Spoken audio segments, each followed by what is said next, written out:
After a visibly deflated Donald Trump upended his own administration's tariff policy against China yesterday, White House Press Secretary Karoline Leavitt went on Fox News earlier today in a desperate attempt to clean the whole thing up. Damage control.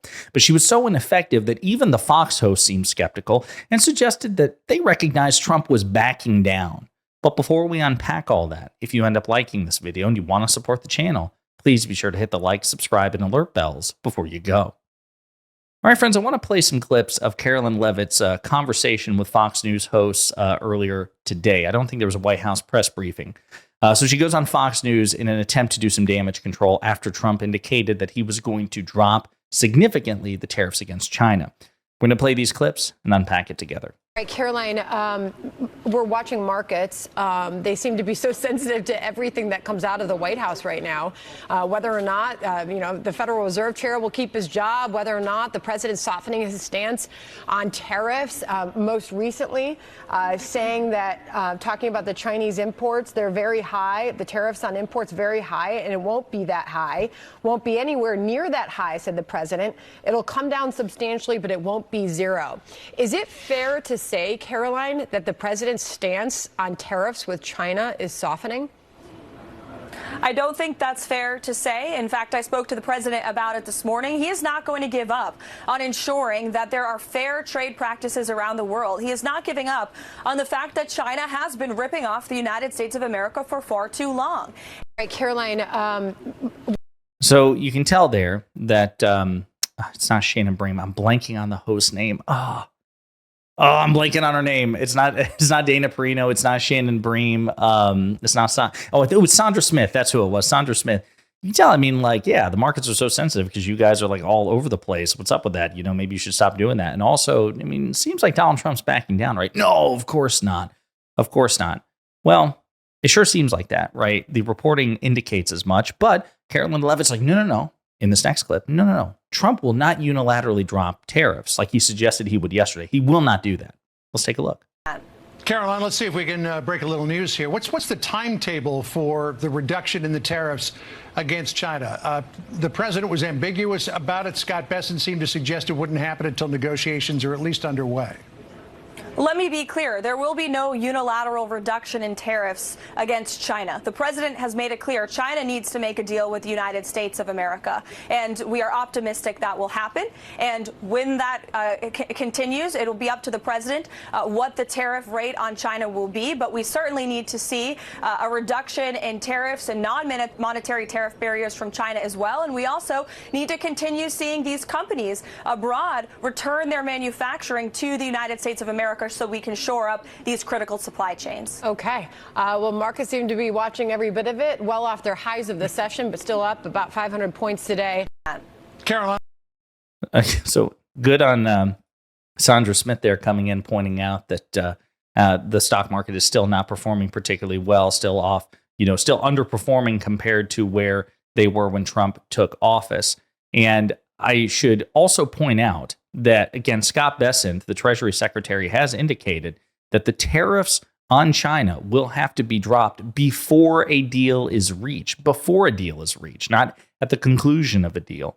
So, again, will they be unilateral? Will they be bilateral? Will China and the U.S. both have to disarm at the same time? I don't know. But it's interesting because Trump was the one who triggered this in the first place. He was the one who started this trade war. And he indicated yesterday that he was going to drop them, the Wall Street Journal reported, by 50 to 65%, according to White House insiders. Now Karoline Leavitt saying, no, a deal has to be made first. That's the only way we're going to get these tariffs off. Scott Bessent is saying something slightly different. He's the Treasury Secretary. So who the hell knows? But let's check out this other clip. Too long. And President Trump has brought hundreds of countries now from around the world to the negotiating table. We have 18 proposals on paper from nations around the world who recognize that they have, in fact, been ripping off the United States. And there's a president in the Oval Office right now who is no longer going to tolerate it. So this is the art of the deal. President Trump is using the leverage of the United States to bring nations to the negotiating table. That includes China, who he remains very optimistic there will be a fair trade deal with China that finally puts American workers and American industry first. Too long. So We just went from like 90 deals in 90 days to like 18 discussions and nothing is signed. Pretty underwhelming. Okay. But again, the Trump administration set themselves up for failure in this respect because they were the ones who created the standard that they can't meet. That's the frustrating thing with this stuff. And meanwhile, Donald Trump's approval rating on the economy continues to plummet. The Democratic-aligned Fact Post News on Truth Social, on X, they pointed this out. President's handling of the economy. Biden was above water at this point in his presidency, whereas Trump has already fallen off a cliff. We'll get into that in just a second. But first, let's look at this op-ed from the Conservative National Review, because it's germane to what we were talking about before and what Karoline Leavitt was trying to clean up, which is this on-again, off-again, multiple personality trade war with China. So this is written by Jim Garrity. On the menu today, if you're going to get into a trade war with China, easily justifiable considering the Beijing regime's abuses and belligerence on a wide variety of fronts, you'd better have a plan. Trump likes to quote Mike Tyson, quote, everybody has a plan until he gets punched in the face. But this philosophy leads to a lot of ad hoc, erratic, capricious, and mercurial decision-making and unexpected reversals. This is how we ended up with 5 new U.S. tariff rates on Chinese goods in less than 90 days, with at least one more expected shortly. Continuing the widely contradictory administration messaging about tariffs and the ongoing trade war with China, Trump touted the virtues of tariffs on Sunday, and then he and Treasury Secretary Scott Bessent spent Monday assuring everyone that the tariffs on China would, quote, come down considerably. To paraphrase Mark Twain or Will Rogers or someone else, if you don't like the U.S. tariff rates on imported goods, just wait a few minutes. The trade war merry-go-round. Follow the bouncing tariff rate. First, the U.S. tariff rate on Chinese imports on January 20th, 2025, 20.8%. This applied to 66% of all Chinese goods imported into the United States.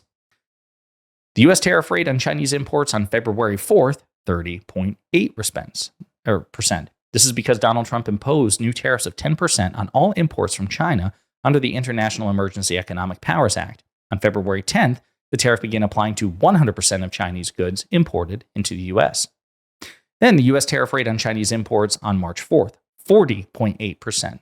Trump imposed additional tariffs of another 10% on all imports from China under the IEEPA. The U.S. tariff rate on Chinese imports on March 12th, 42.1%. That increase, just 2 days later, is because of new U.S. Section 232 tariffs imposed on steel, aluminum, and derivative products. The U.S. tariff rate on Chinese imports on April 10th, 134.7%. On April 9th, Trump announced new tariffs ranging from 1% to 74% imposed on nearly all countries with a trade surplus of the United States, including China, 74%. Under the IEEPA, the new U.S. tariff on China included an additional 50% tariff as a counter-retaliation for China's retaliation announcement. The U.S. tariff rate on Chinese imports on April 12th, 124.1%. The U.S. removed some additional tariffs imposed under the IEEPA on April 5th, 9th, and 10th, carving out some additional products that contain semiconductors. Trump has been in office for 94 days, including today. In that time, the tariff rate on Chinese goods has changed 5 times. We've seen more stability and predictability in Sybil. And in the Oval Office yesterday, Trump indicated a 6th change is coming soon. And again, it goes into what he said, we could discuss this in a previous video. 145% is very high. It won't be that high. No, it won't be anywhere near that high. It'll come down substantially, but it also won't be zero. So keep in mind, at 4:05 p.m. on Easter Sunday, Trump onto Truth Social and offered another all-caps missive. The businessmen who criticize tariffs are bad at business, but really bad at politics. They don't understand or realize that I'm the greatest friend that American capitalism has ever had. And then on Monday, Treasury Secretary Scott Bessent gave a private speech in Washington for J.P. Morgan Chase, declaring a trade war against China unsustainable and that he expects a de-escalation. I'm largely in agreement with Michael Brandon Doherty that those of us who generally support free trade have to consider other factors when it comes to China. The national security threat they present, their longstanding and widespread use of slave labor and forced labor, their indisputable dumping of certain products like steel in foreign markets by selling them at less than the cost to produce them, intellectual property theft, the country's abominable human rights record, the overt threats to invade Taiwan, sending a spy balloon over our country, and a litany of other factors that make it clear that U.S. economic dependence upon a vast country run by a hostile regime running on exploited labor is not in our interests. As I mentioned previously in this newsletter, we need to economically decouple from China. There are a lot of circumstances where Trump's reflexive, we're getting screwed on trade deals, other countries are taking advantage of us, stance on trade is nonsense. But on China, he's right. You can justify higher tariffs on Chinese goods as a punitive or retaliatory measure, as a deterrent against further dumping, as a national security measure, and so on. Of course, if you enact higher tariffs on China, you should be ready for Chinese retaliation.